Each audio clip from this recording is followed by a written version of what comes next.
The continuing build-up at Cam Bay promises to make this port one of the largest and busiest in the world. Port construction at the bay did not actually begin until June of 1965, 3 months after a coastal survey determined its potential as a major harbor. Soon after, men of the 35th Engineering Group, which began initial construction, were joined by ordnance, headquarters, quartermaster, and transportation units. By November of last year, the quartermaster depot was activated and began accepting requisitions from Quignon, Nha Trang, and Saigon. Today, a data processing facility is nearing completion, which will enable much more efficient inventory control. Another important project currently underway by the 87th Engineers is the building of a new causeway to the ammunition dump.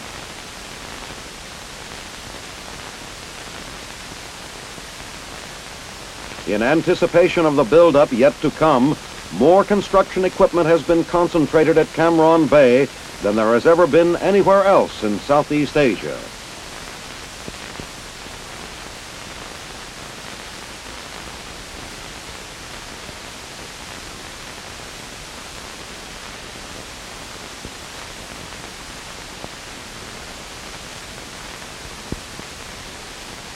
During August, military civic action programs were in full swing throughout Vietnam.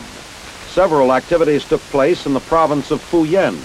A medical team arrives at Tuy Hoa, a village 360 kilometers northeast of Saigon. Patients are treated and supplied with medicine. Instructions for its use are usually given in sign language. When necessary, injections help underfed youngsters fight off native ills. Bad teeth are a recurrent problem. Many must be pulled. Toothbrushes, disinfectants, medical literature, and clothing are handed out. This is all part of our program of teaching personal hygiene. The team stays in the village until the last patient has been treated. Only then do they return to base. Not far away are the headquarters of the 1st Brigade, 101st Division. On 27 August, fire breaks out in a village across from the base. A bucket squad is quickly organized by the military police, and additional firefighting equipment is supplied by an engineering company. Water arrives in tank cars, and soon the villagers, helped by the American soldiers, have the fire under control. 24 huts are burned to the ground, and 28 families lose everything they own except the clothes on their backs. Still, no lives are lost, and thanks to quick action by the MPs and engineers, most of the village is saved. No chances are taken on the fire breaking out again. The wreckage is cleared away, and every ember is thoroughly drenched with water. As the last spark goes out, our men go back to their camp, and the villagers begin to rebuild. Only a few kilometers away is the hamlet of Hoa Hisip. Here, a school formerly used as a headquarters by VC terrorists is repaired. On the roof, volunteers from the 101st Airborne help the workers and protect them against possible sniper fire. These holes have been made by grenades, while small arms fire has caused most of the damage to the walls and the windows. As the children watch, the work continues. Roof tiles are put into place. Outside, our men stand guard, while inside, desks are repaired and the classroom is put back in order. Helping whenever they can, members of the 101st Airborne Division are doing their share in the Civic Action Program.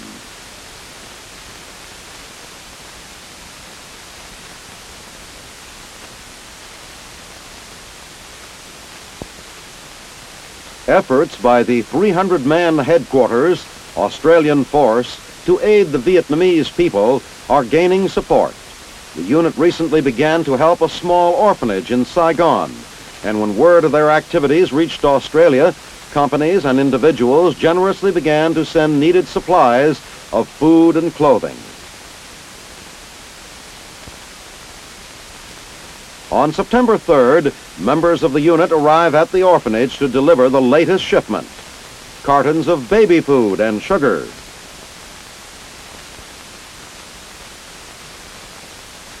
The orphaned children range from only a few days old to 3 years of age. Many formerly suffered from malnutrition and body sores, but now Australian medical officer Captain John Raftery and a Vietnamese doctor have begun regular medical visits.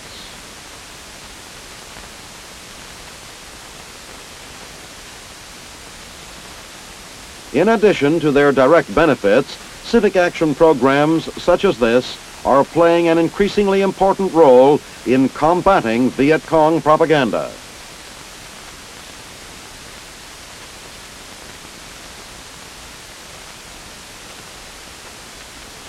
"45 generals gathered in Seoul on August 13th for the commanding general's 4th invitational shooting match.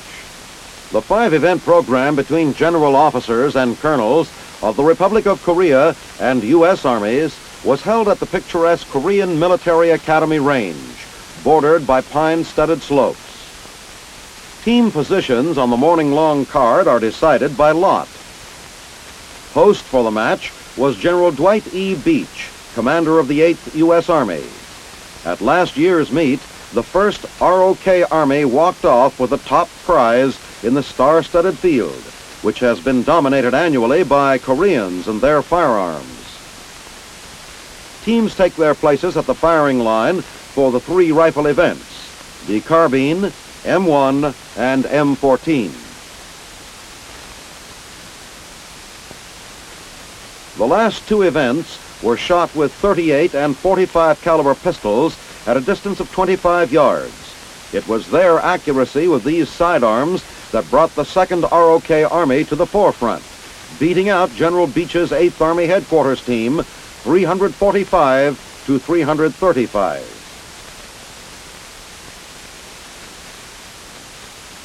After tabulation of the scores and a break for lunch, General Beach presented the individual awards. And to Lieutenant General Hyong Won Pak, Commanding General and Captain of the 2nd ROK Army, the team plaque for the winning entry.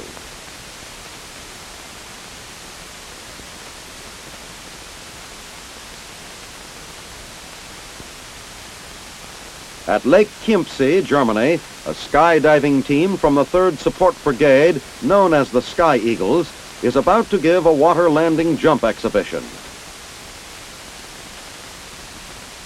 Before boarding their H-34 helicopter, members of the jump team are checked out by First Sergeant William Ritchie, Headquarters Company, 35th Supply Service.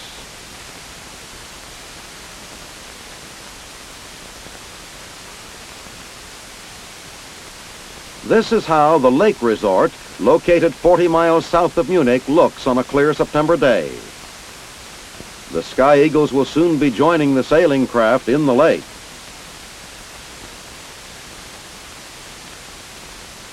First man out is Sergeant Ritchie. Parachuting into water is not easy because it is unusually difficult to judge the distance and speed at which the jumper is falling. He is followed by First Lieutenant George Sobel of the 793rd MP Battalion, who free falls for an interminable time before pulling the ripcord.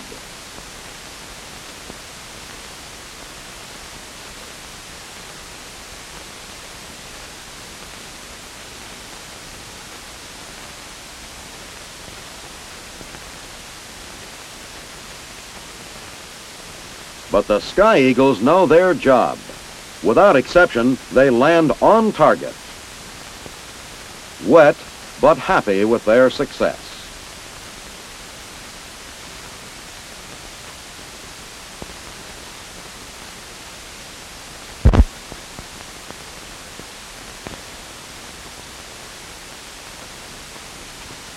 Werendorf, Germany, 6 September.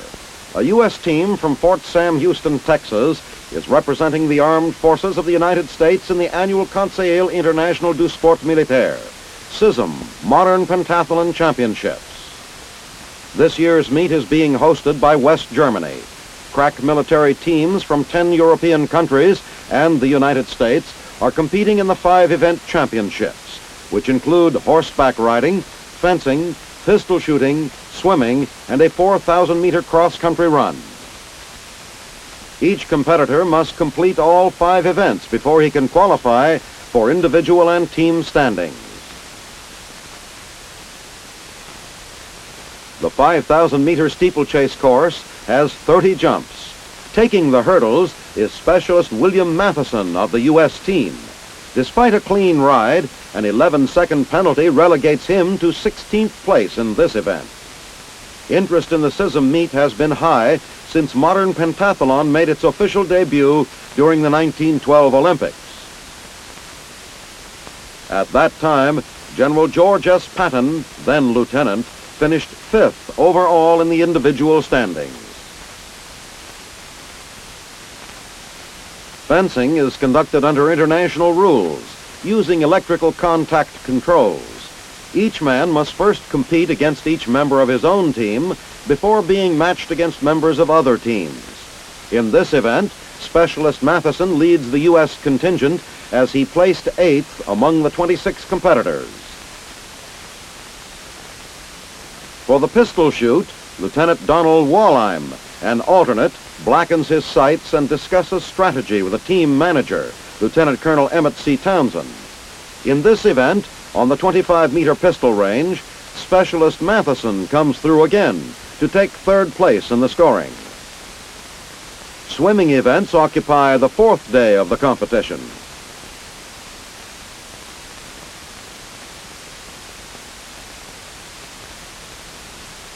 In the 300-meter swim, Lieutenant James Coots cuts through the water to a fast-paced win for the U.S. team.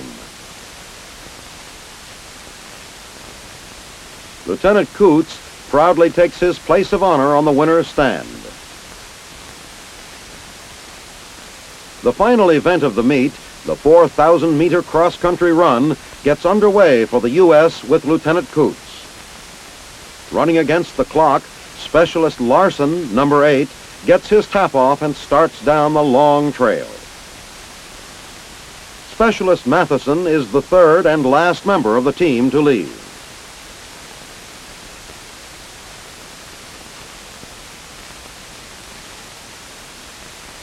The course is laid out over rugged and varied terrain.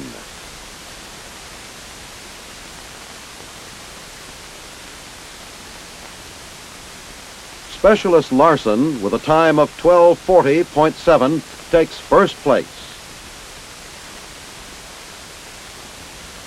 On the winner's stand, Specialist Larson proudly accepts his prize on behalf of the U.S. team. Then stands at attention as the American flag is raised, signifying a 1st-place victory in the event. At formal ceremonies held in the streets of Werendorf, the U.S. team is awarded 2nd place behind Italy in the overall competition.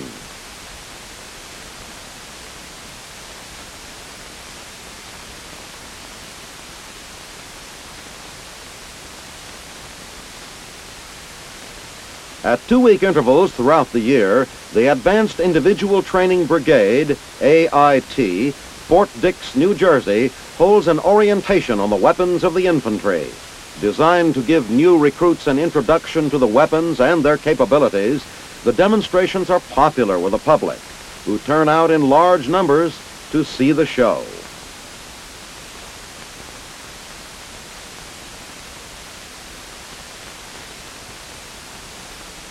Among the weapons demonstrated is the caliber .45 pistol. The M14A2, equipped with an automatic capability, bipod legs, 2 hand grips, and a flash compensator. This weapon replaces the BAR. The M16 rifle is gaining popularity among troops in Vietnam. It permits the launching of grenades without supplementary attachments.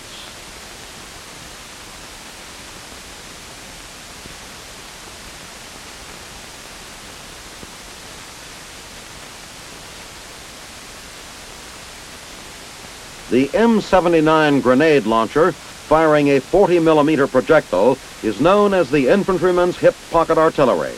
The M79 is designed to furnish the squad with grenade protection between the maximum distance a man can throw a grenade and the minimum ranges a mortar can be fired.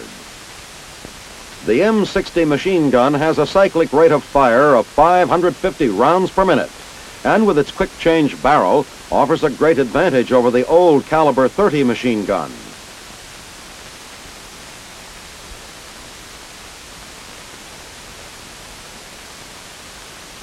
The M60 can be handheld, mounted on a bipod, or tripod. The .50 caliber machine gun has a semi as well as full automatic capability. When equipped with a telescopic sight, it may be used as a sniper weapon. The 90mm recoilless rifle replaces the 3.5 rocket launcher as an anti-tank weapon. Upon impact, the round burns its way through the tank hull, and the molten metal then ricochets, killing the crew. It can be fired from the monopod or from the shoulder.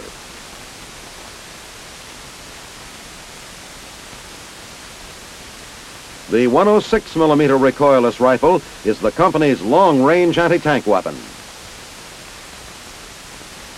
The 81mm mortar is a widely used weapon and is normally placed in support of the rifle company.